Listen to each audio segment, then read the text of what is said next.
तो दोस्तों, क्योंकि सांस भी कभी बहू थी सीरियल के आज के एपिसोड की शुरुआत वहीं से होती है जहां रियांश और वैष्णवी का डांस खत्म होता है। जैसे ही वैष्णवी आगे बढ़ने की कोशिश करती है तभी उसके सामने अचानक से पार्थ आकर खड़ा हो जाता है। माहौल एक पल के लिए अजीब सा हो जाता है। तभी पार्थ मुस्कुराने की कोशिश करते हुए कहता है कि घर में खुशी का मौका है तो उसका भी एक डांस बनता है। तो इस पर रियांश कुछ प्रतिक्रिया देता उससे पहले ही उसके फोन की घंटी बज जाती है और वो कुछ देर के लिए वहां से हट जाता है। रियांश के जाते ही पार्थ पूरे माहौल को सामान्य दिखाने की कोशिश करता है। वो सबको देखकर कहता है कि तालियां क्यों रुक गई, माहौल तो खुशियों का है। तभी पीछे बैठी नंदिनी अपने बेटे को हैरानी से देख रही होती है और समझ नहीं पा रही होती है कि आखिर वो करना क्या चाहता है। तो पार्थ इधर फिर वैष्णवी की तरफ देखकर ये जताने लगता है कि आखिर रियांश उसका भाई है और भाई की खुशी में शामिल होना उसका भी फर्ज है। लेकिन उसी दौरान वो धीरे से वैष्णवी को याद दिलाता है कि उसने उसे बहुत नचाया है, इसलिए एक आखिरी डांस पुराने रिश्ते के नाम पर भी हो जाना चाहिए। इसके बाद समायरा को म्यूजिक चलाने के लिए कहा जाता है। गाना शुरू होता है और माहौल अचानक भावुक होता हुआ नजर आता है। डांस के दौरान पार्थ बार बार वैष्णवी के करीब आने की कोशिश करता है। वैष्णवी खुद को उससे दूर रखने की कोशिश करती है, लेकिन पार्थ बार बार उसे अपनी तरफ खींच लेता है। उसी दौरान वैष्णवी के मन में वे सारे पल घूमने लगते हैं जब पार्थ ने उस पर भरोसा करने के बजाय आरोप लगाए थे और उसके आत्मसम्मान को ठेस पहुंचाई थी। फिर आखिरकार वो झुंझलाकर उसका हाथ झटक देती है, लेकिन पार्थ फिर भी उसके आसपास बना रहता है। इधर वैष्णवी के मन में लगातार यही सवाल चल रहा होता है कि जिस इंसान ने खुद कहा था कि उसे अब कोई फर्क नहीं पड़ता, वो आज ऐसा व्यवहार क्यों कर रहा है। इन सब बातों से परेशान होकर वैष्णवी अचानक वहां से चली जाती है। उसके जाने के बाद पार्थ भी अंदर ही अंदर टूटता हुआ दिखाई देता है। वो मन ही मन खुद को समझाने की कोशिश करता है कि अगर वैष्णवी खुश है तो उसे भी खुश होना चाहिए, अगर उसे कोई फर्क नहीं पड़ता तो उसे भी नहीं पड़ना चाहिए। इसके बाद वो भी वहां से चला जाता है। दूसरी तरफ नंदिनी की चिंता लगातार बढ़ती जा रही होती है। वो करण को फोन करती है और बताती है कि घर में कुछ भी ठीक नहीं चल रहा। पार्थ बाहर से भले शांत दिख रहा हो, लेकिन एक मां होने के नाते वो साफ महसूस कर सकती है कि उसका बेटा बहुत दर्द में है। फिर वो करण को उस बात की याद दिलाती है जो दोनों पहले तय कर चुके थे। करण की तरफ से जवाब मिलने पर नंदिनी बोलती है कि उसे पता था वो उसी वजह से आने वाला है। वो उसको जल्दी आने और जो जरूरी काम है उसे पूरा करके आने के लिए कहती है और फिर फोन रख देती है। इसके बाद सीन पूरी तरह भावनात्मक हो जाता है। वैष्णवी अकेले ठाकुर जी के सामने खड़ी होती है। उसके चेहरे पर दर्द, उलझन और टूटन साफ दिखाई दे रही होती है। वो मन ही मन भगवान से बात करती है। उसे लगता है कि जो कुछ भी हुआ उसका कारण भगवान सबसे बेहतर जानते हैं। वो अपने परिवार के बारे में सोचकर और भी ज्यादा भावुक हो जाती है। उसे इस बात का दर्द होता है कि सिर्फ उसकी वजह से गांव में उसका पूरा परिवार लोगों की बातें और ताने सुन रहा है, जबकि उनकी कोई गलती भी नहीं है। लेकिन सबसे ज्यादा उसे अपने ही दिल की हालत परेशान कर रही होती है। वो कहती है कि उसने फैसला तो ले लिया है, लेकिन उसके भीतर का दर्द खत्म नहीं हुआ। वो मानती है कि रियांश से रिश्ता जोड़ने का फैसला उसी का था, लेकिन फिर भी उसके मन में लगातार उलझन बनी हुई है। उसे समझ नहीं आ रहा होता कि वो सही कर रही है या गलत, इसलिए वो सब कुछ ठाकुर जी पर छोड़ देती है और उनसे रास्ता दिखाने की प्रार्थना करती है। और फिर आखिरकार वो अपने दिल की सबसे बड़ी सच्चाई भी स्वीकार करती है। वो कहती है कि वो मानती है कि रियांश के साथ रिश्ता तय हो जाने के बावजूद उसके दिल में पार्थ के लिए भावनाएं अभी भी खत्म नहीं हुई है। वो आज भी उससे बहुत प्यार करती है और यही बात उसे सबसे ज्यादा परेशान कर रही है। अपने टूटे हुए दिल, अपने डर और अपनी उलझनों के साथ वो ठाकुर जी से सिर्फ एक ही प्रार्थना करती है कि उसे सही रास्ता दिखाए, क्योंकि इस समय उसे खुद नहीं पता कि उसकी जिंदगी किस दिशा में जा रही है। अगली सुबह हम देखते हैं कि करण शांति निकेतन पहुंचता है, लेकिन जैसे ही वो अंदर जाने लगता है तभी गौतम उसे रोक लेता है। गौतम पहले से ही उसका इंतजार कर रहा होता है। आते ही वो गुस्से के मारे नंदिनी वाली बात छेड़ता है और कहता है कि उसे तो खबर मिल ही गई होगी कि उसकी पत्नी ने कैसी घटिया हरकत की है। इस पर करण भी तुरंत जवाब देता है। वो कहता है कि अगर उस हरकत की बात हो रही है तो फिर दामिनी ने भी जो किया उसकी खबर भी उसे मिली गई होगी। यहीं से दोनों भाइयों के बीच बहस शुरू होती है। गौतम साफ बोलता है कि दामिनी को बीच में मत लाओ, क्योंकि सबसे पहले थप्पड़ नंदिनी ने मारा था। लेकिन करण पलटकर कहता है कि अगर नंदिनी ने थप्पड़ मार दिया तो क्या दामिनी को भी पलटकर थप्पड़ मारने का अधिकार मिल गया था? क्या यही सिखाया गया है उसे? गौतम भी उसी तेवर में जवाब देता है और कहता है कि फिर नंदिनी को क्या यही सिखाया गया था कि वो पूरे परिवार के सामने किसी को थप्पड़ मार दे? ये कैसी गली मोहल्ले वाली हरकत थी? करण बोलता है कि गलत बातें दामिनी ने बोली थी, इसीलिए गलती पहले दामिनी की थी। फिर भी नंदिनी उसके पास गई, माफी मांगी, अपनी गलती मानी, लेकिन उसके बाद जो हुआ वो किसने किया? दामिनी ने ही पलटकर थप्पड़ मार दिया। तो फिर अब बार बार सिर्फ वो थप्पड़ की बातें क्यों कर रहा है? और जब खुद दामिनी ने कह दिया था कि हिस्सा बराबर हो गया, तो अब गौतम उसका वकील बनकर क्यों खड़ा है? ये सुनकर गौतम और भड़क जाता है। वो बोलता है कि वो उसका पति है, इसलिए उसकी तरफ से बोलेगा ही। वो कहता है कि नंदिनी की तरफ से तो नहीं बोलेगा ना, जिसने इतनी गिरी हुई हरकत की है। वो कहता है, और करण जो वहां खड़े होकर अपनी पत्नी की वकालत कर रहा है उसे खुद शर्म आनी चाहिए। करण भी इधर चुप नहीं रहता। वो बोलता है कि अगर शर्म की बात हो रही है तो फिर गौतम को भी सोचना चाहिए कि वो किस तरह अपने ही भाई से लड़ रहा है। घर की औरतों के बीच जो हुआ उसे वहीं खत्म होने देना चाहिए था, लेकिन वो बेवजह हंगामा बढ़ा रहा है। वो कहता है, आखिर शांति निकेतन में वो कभी शांति रहने देगा या नहीं। इस पर गौतम एक और बड़ा आरोप लगाता है। वो बोलता है कि अगर घर में अशांति है तो उसकी वजह सिर्फ करण है। वो कहता है, पहले फैसले अपनी मर्जी से लिए जाते हैं, फिर लोगों को जलील किया जाता है, और अब थप्पड़ तक मार दिए गए। आखिर समझता क्या है वो अपने आप को? क्या बाकी लोग उसके गुलाम हैं कि जो मन में आए वो उसके साथ करता रहे? करण ये सुनकर गुस्सा होता है और बोलता है कि बेकार की बातें बंद करे और अपनी गंदी सोच अपने पास रखे। लेकिन गौतम तुरंत बोलता है कि गंदी सोच उसकी नहीं, बल्कि उसे जाकर अपनी पत्नी को समझाना चाहिए और उसकी सोच की फिक्र करनी चाहिए। अब दोनों भाइयों के बीच जोरदार बहस शुरू हो जाती है। आवाजें ऊंची होती है और माहौल पूरी तरह बिगड़ने लगता है। तभी तुलसी वहां पहुंच जाती है। तुलसी दोनों को जोर से डांटते हुए चुप कराती है और पूछती है, आखिर ये तमाशा क्या लगा रखा है? दोनों बड़े बड़े बच्चों के पिता बन चुके हो, लेकिन व्यवहार ऐसा कर रहे हो जैसे कोई समझ ही नहीं है। फिर वो अलग अलग दोनों को चुप रहने के लिए कहती है, पहले गौतम को और फिर करण को। इसके बाद करण थोड़ा शांत होकर अपनी मां से माफी मांगता है, लेकिन साथ ही कहता है कि उसे एक शिकायत उनसे भी है। वो पूछता है कि उन्होंने इतना बड़ा फैसला कैसे होने दिया। वो कहता है, आखिर रियांश और वैष्णवी की शादी की बात यहां तक कैसे पहुंच गई, जबकि उन्हें सब कुछ पता था। तब तुलसी समझाती है कि फैसला उसका नहीं था, बल्कि फैसला रियांश और वैष्णवी का था। वो कहती है कि पार्थ की चिंता थी उसे, इसलिए उसने सबके सामने उससे पूछा भी था। अगर उसे पार्थ की चिंता नहीं होती तो शायद वो कभी कुछ पूछती ही नहीं। फिर तुलसी करण को याद दिलाती है कि रियांश को उसने नहीं, बल्कि करण ने बड़ा किया है। अगर वही रियांश उसके पास आकर कहता कि वो वैष्णवी से शादी करना चाहता है, तो क्या वो मना कर पाता? आखिर किस अधिकार से और क्या वजह देकर रोकता वो? इसके बाद तुलसी प्यार और रिश्तों की उलझनों की बात करती है। वो करण को उसके और नंदिनी के पुराने दिनों की याद दिलाती है और कहती है कि रिश्तों में ऐसी उलझनें नई नहीं है, क्योंकि तुम्हें पता है कि तुम्हारे साथ और नंदिनी के साथ क्या हुआ था।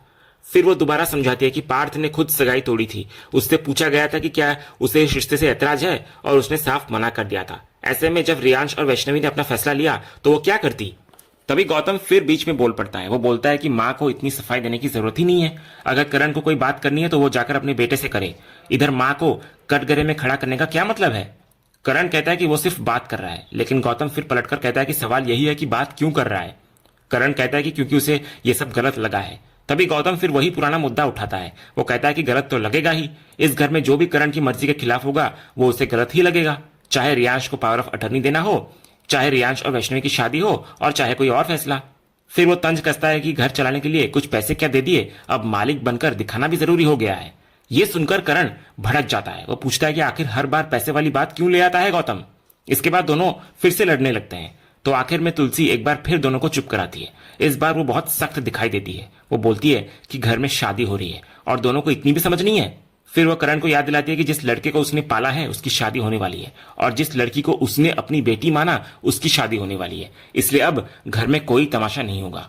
फिर वो दोनों भाइयों को साफ शब्दों में कहती है कि जाकर तैयार हो जाए और एक दूसरे से ऊंची आवाज में एक शब्द भी ना बोले। इसके बाद दोनों वहां से चले जाते हैं और इधर तुलसी अकेली खड़ी रह जाती है। उसके मन में पिछले कुछ दिनों की सारी घटनाएं घूमने लगती हैं। उसको महसूस होने लगता है कि जिस परिवार को उसने इतने सालों तक संभाला, उसके रिश्ते धीरे धीरे बिखरते जा रहे हैं। उधर दूसरे सीन में नंदिनी अपने बेटे पार्थ को समझाने की कोशिश करती नजर आती है। वो लगातार उसे यही समझाती है कि रियांश और वैष्णवी की शादी को लेकर खुद को तकलीफ देना बंद करे। वो बोलती है कि किसी एक रिश्ते के टूट जाने से जिंदगी खत्म नहीं हो जाती। ना तो उसकी दुनिया रुकने वाली है और ना ही उसके लिए अच्छे रिश्तों की कमी होने वाली है। वैष्णवी से भी अच्छी लड़की उसको मिल सकती है। लेकिन पार्थ के मन में कुछ और ही चल रहा होता है। वो दर्द और गुस्से में कहता है कि बात सिर्फ वैष्णवी की नहीं है। उसके मुताबिक रियांश ने उससे एक नहीं बल्कि सब कुछ छीन लिया है। पहले बिजनेस में पावर ऑफ अटर्नी उसके हाथ चली गई, जबकि वो खुद उसे अपना हक मानता था, और अब वही इंसान उसके प्यार को भी उससे दूर ले जा रहा है। इसी दर्द में वो सवाल करता है कि क्या वो किसी लायक नहीं है। तभी करण वहां आता है। अपने बेटे की यह बात सुनकर करण तुरंत उसको रोकता है और कहता है कि अगर किसी को यह बताने का हक है कि वो कितना काबिल है तो वो उसका पिता है। वो साफ कहता है कि पार्थ को कभी भी खुद को कम नहीं आंकना चाहिए। दूसरों को क्या मिला और किसे क्या मिला ये देखने की जरूरत नहीं है। असली बात यह है कि उसके हिस्से में क्या आ रहा है और उसका क्या अधिकार है। इतना बोलकर करण कुछ दस्तावेज निकालकर पार्थ के सामने रख देता है। पार्थ हैरानी से उन कागजों को देखता है और पूछता है कि आखिर ये सब क्या है। तब करण उसको कहता है कि ये पावर ऑफ अटर्नी के पेपर्स है।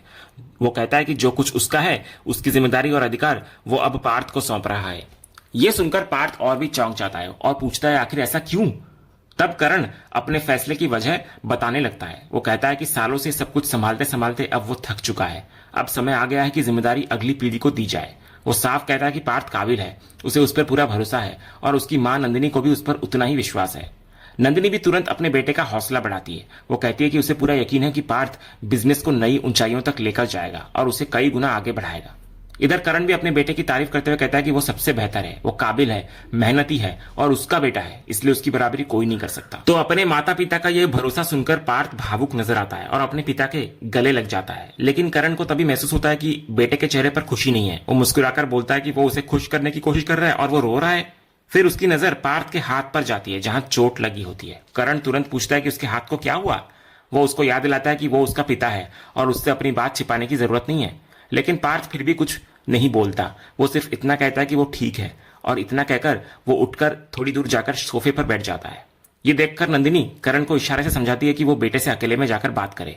इतना बोलकर वो वहां से चली जाती है। इसके बाद करण खुद पार्थ के पास जाकर बैठता है और प्यार से पूछता है कि आखिर उसके मन में क्या चल रहा है। तो अब पार्थ अपने दिल की बात बता देता है। वो कहता है कि उसका मन यहां बिल्कुल नहीं लग रहा। पावर ऑफ अटर्नी मिलने के बाद भी उसे कोई खुशी महसूस नहीं हो रही। सच तो यह है कि वो यहां से वापस अमेरिका जाना चाहता है। करण उसकी बात सुनकर वजह पूछता है, फिर सीधे सवाल भी करता है कि क्या इसकी वजह वैष्णवी है। इस बार पार्थ बिना घुमाए फिराए हाँ कह देता है। वो मान लेता है कि वो वैष्णवी को किसी और के साथ नहीं देख पा रहा। जो कुछ हो रहा है सब उसकी आंखों के सामने हो रहा है और वही बात उसे अंदर से तोड़ रही है। तब करण उसे उसकी ही बात याद दिलाता है। वो कहता है कि फैसला लेने से पहले उससे पूछा गया था, फिर उसने उस वक्त कुछ क्यों नहीं कहा। अगर उसे इतना प्यार था तो उसने सगाई क्यों तोड़ी। करण आगे बोलता है कि जब रियांश और वैष्णवी के रिश्ते की बात चली तब भी उसने सबके सामने यही जताया कि उसे कोई फर्क नहीं पड़ता, जबकि सच तो यह था कि उसे अपनी बात तुलसी को बताना चाहिए था कि वो वैष्णवी के बिना नहीं रह सकता। अगर वो अपने दिल की बात बता देता तो शायद हालात अलग होते।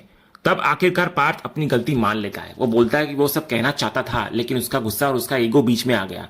उसी वजह से उसने गलत फैसला ले लिया। लेकिन अब उसे लगता है कि बहुत देर हो चुकी है, अब कुछ भी ठीक नहीं हो सकता। इसलिए वो करण से बोलता है कि उसकी अमेरिका की टिकट करवा दी जाए।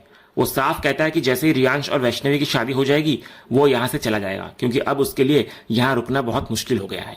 इतना बोलते बोलते पार्थ टूट जाता है। उसकी आंखों से आंसू निकल जाते हैं और वो अपने पिता की गोद में सिर रखकर रो पड़ता है। अगले सीन में हम देखते हैं कि वैष्णवी पूरी तरह दुल्हन के रूप में तैयार हो चुकी होती है। शादी का जोड़ा, गहने और साज सज्जा सब कुछ पूरा हो चुका होता है, लेकिन उसके चेहरे पर वो खुशी नहीं होती जो एक दुल्हन के चेहरे पर दिखाई देनी चाहिए। तभी वहां तुलसी आती है। उसी समय नियति भी मौजूद होती है और खुशी के मारे तुलसी को कहती है कि देखिए ना, इस घर को कितनी प्यारी बहू मिलने वाली है। ये सुनकर तुलसी भी वैष्णवी की तरफ देखती है और कहती है कि सच में वीरानी परिवार बहुत खुशनसीब है कि उसे ऐसी बहू मिल रही है।